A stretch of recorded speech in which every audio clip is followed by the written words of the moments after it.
Hello and welcome. I am Cindershadow, and today, I'm going to step into the back of the channel and let's talk about some Magic the Gathering. But before I do that, I am Cindershadow and do the stuff that YouTube loves you to do. That's like, subscribe, share, and comment on the video down below. There's a lot of things going on with Magic the Gathering, and recently I've kind of stepped away from it. I still have it on my walls, I still have it on my shelves, I still have a giant collection of cards that I have no clue what to do with at this point. It's tempting to try and start funneling through them, but then I gotta fill out buy lists and stuff like that, and a lot of it's just commons and uncommons that I would love to go through. But what's going on? Well, you guys all know I've stepped away from playing Magic the Gathering Arena. It was one of those games that just didn't feel like it was fulfilling the need of wanting to play Magic the Gathering anymore. It became to me, it's a predatory game now with the new alchemy where you've got to spend all your wild cards. They keep bulking up the rare slots, so your rare wild cards are always in need. So it got to the point where I felt like you couldn't, if you wanted to compete in any of the standards or any of the tournaments, you have to sit there and actually put money into the game. And I don't have a problem with that, but there's other ways to do it, and by choke holding or making that your choke point of the game, rare wildcards really became a hard sell for me to continue wanting to play the game, because in order to get like a good amount of rare wildcards where you can continuously build decks, I see people posting about $200 to $400 a month on the game, and that is just not viable. I cannot drop money into a game like that where I'm not getting a substantial return on investment. I cannot turn around and say I'm not getting cards out of this, I'm just getting a digital platform where I could turn to Magic the Gathering online and actually have a little bit of value with it. And this ties in with the secondary market.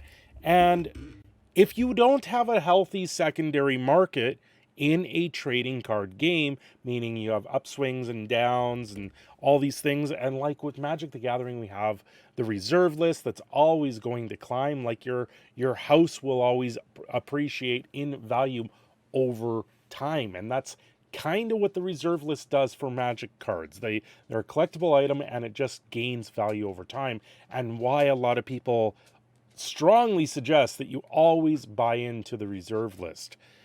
But when it comes down to playing Arena, other than wanting to play with everyone here, and now it's to the point where I've got to continue rolling the account along, and then if I want to actually play the game, I've got to invest a lot of time and effort into the game that I just personally don't have. I'd rather sit here and make a video for you guys. I'd rather have fun playing a game that I don't need to worry about always having to build up a collection of cards. And that is part of where Arena has really failed.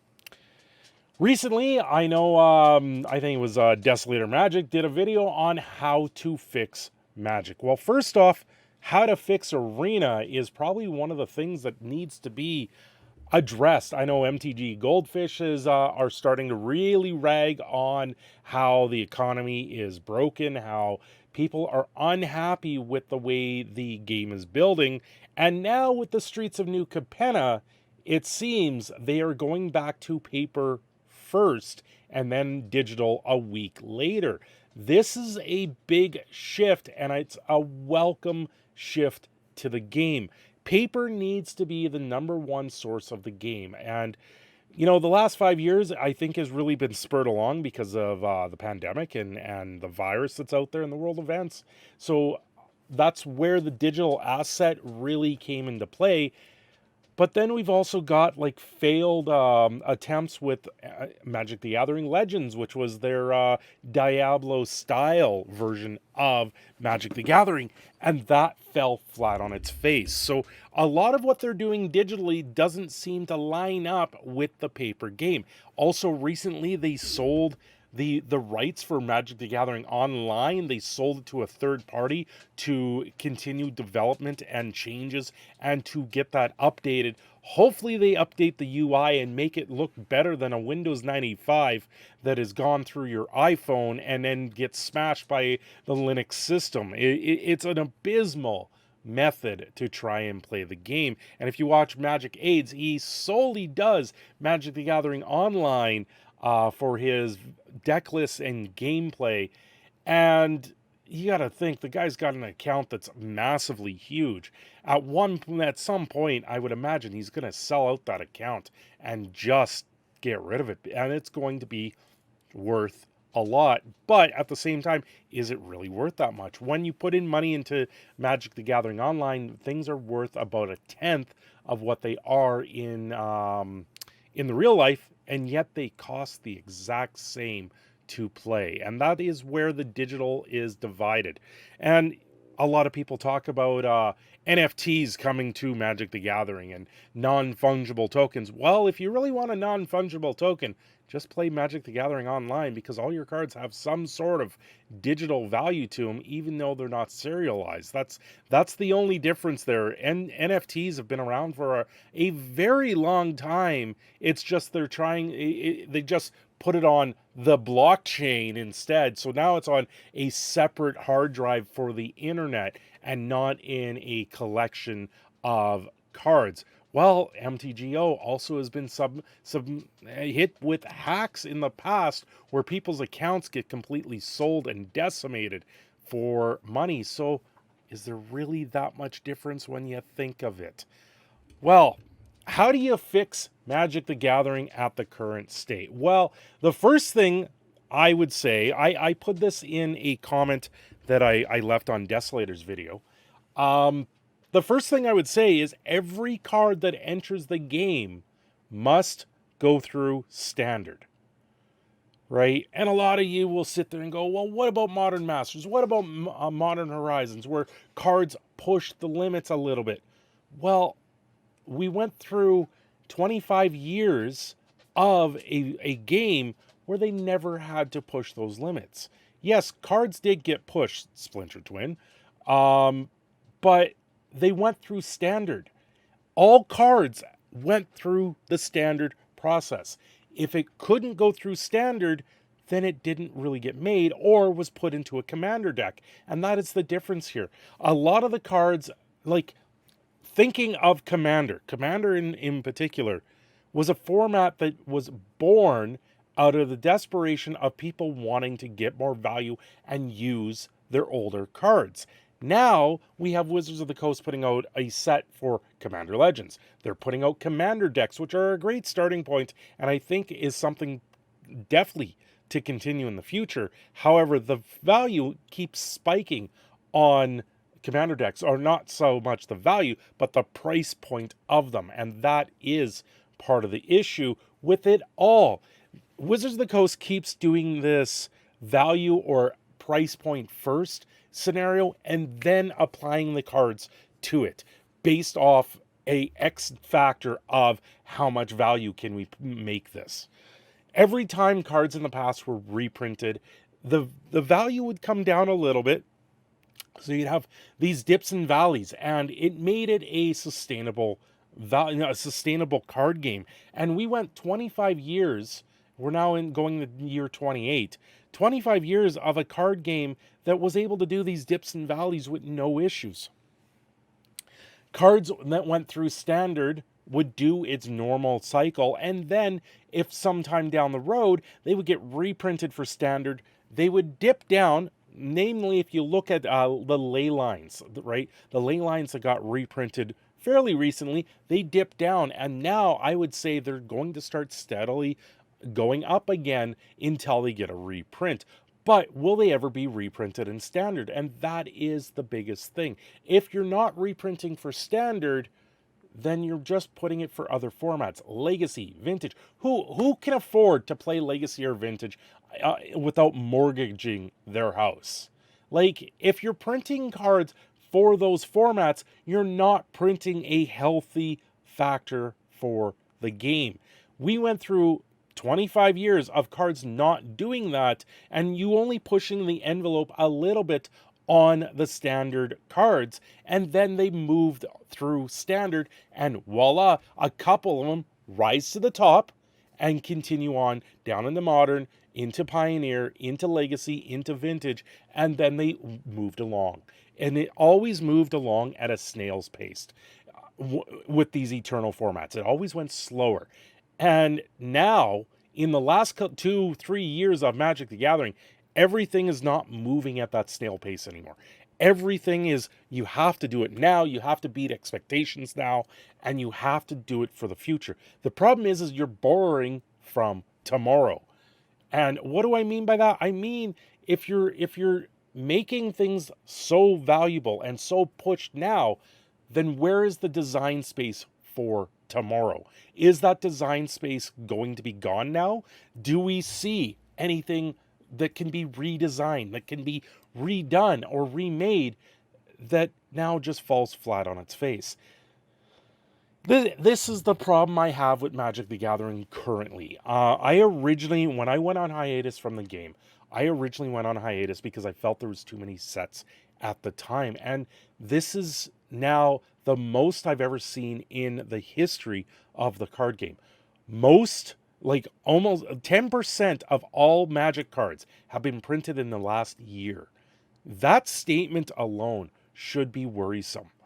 Now, 10% of new cards, like these are cards added, not reprints. And that is the biggest problem with all of it. You come out with Modern Masters as a set and people eat it up. People go crazy for it because it's got these rare and powerful cards in it. But they did the same thing back in the days of Chronicles, 4th edition, Alpha, Beta. They reprinted these cards into oblivion, and that is the problem with the Modern Master sets. They're strictly reprints, right? There once was a core value for the core sets, and it would be 50% reprints, 50% new cards, and that was something that was attainable. It did move things along, but at the same time, it was their worst selling set. So why would you continue to make core sets? Well, recently we saw the Dungeons and Dragons set get placed in that slot, but in the last couple of years, these sets have fallen off the face of the earth.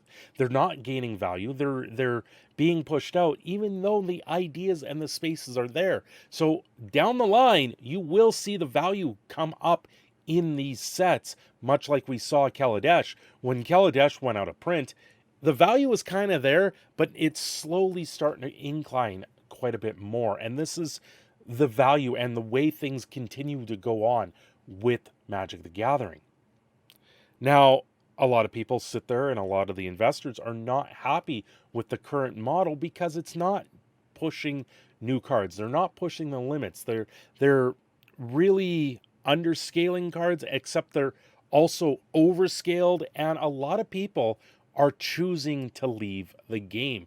And this is where it's catching up to them. They went for value now instead of value down the road, and you're seeing the after effects of that. You're seeing Wizards of the Coast going to be in a pickle or in a bind here very soon.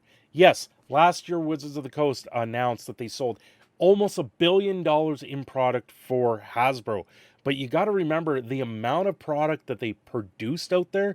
It comes down to, did they put in $500 million in order to produce $1 billion? Whenever you print something that is 1 penny to print and it's always 5 cents on the dollar, well, you're always going to make that money no matter how much you put it into it, right? If you always 5 times your money, then what's the limit? Where are we going to go? And this is the problem that we're going to be facing very soon, is wallet fatigue, player fatigue. It's going to fall off the face of the cliff if it hasn't already. We're seeing things tank down.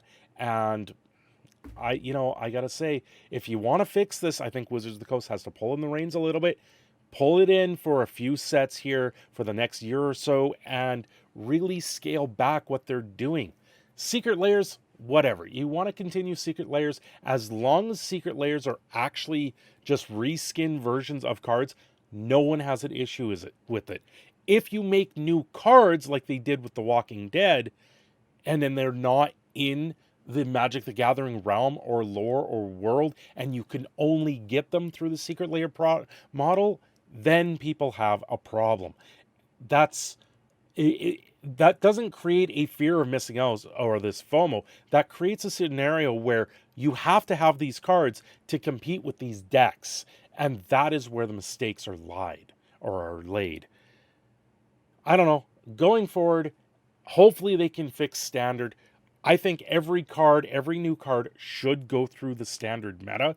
When it goes through the standard meta, it does progress a little bit slower, but we've always had these formats. These formats have been around for a long time, and Commander was born out of the need of wanting to use those cards.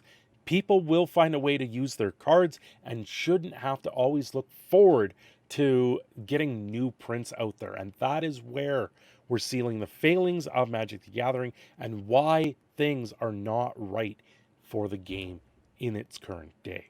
Anyway, guys, thanks for watching. Thanks for listening. This is Proud Canadian Phoenix signing off. Have yourselves a great day, and I will catch you all next time. Don't forget to like and subscribe.